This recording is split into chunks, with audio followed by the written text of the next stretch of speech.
For generations, the Salish have gathered at the medicine tree to remember creation stories, but also look forward to the future.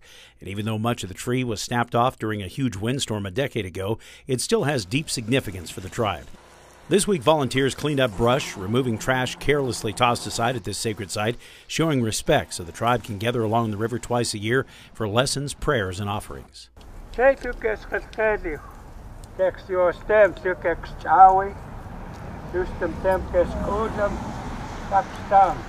This year in particular, tribute is being paid to the elders as more and more of that generation depart this life. But taking their place are little ones who face their own journeys. While there's a lot of sadness here today for the tribal elders who aren't at the ceremony, there's also prayers to be lifted up, to use those traditions and teachings to help the tribe deal with the problems and the challenges of today's world. You could feel the ancestors still here. You could still hear their words, and words that's been passed down for generations, and how to be who we are, and how to respect, how to do things, and what needs to be done for the future generations. In a time when tribal members and people as a whole face increasing problems of drugs, alcohol, suicide, and abuse, the prayers here today remind everyone to stay on the path. The time through thousands of years getting here, some things have changed, but the values that we have and the values that were given to us by our ancestors don't change.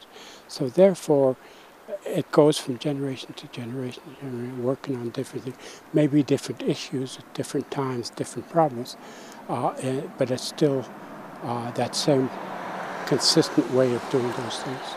And even though the medicine tree has special significance for the Salish, it's a gift they willingly share with others, asking for the same respect and opening the door to the same reassurance and peace they feel here.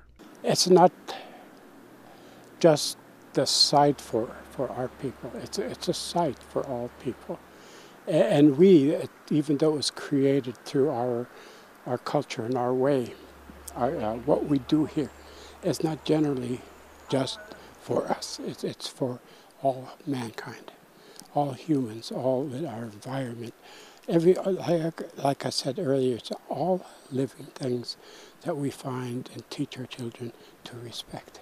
On the Bitterroot River, Dennis Bragg, MTN News.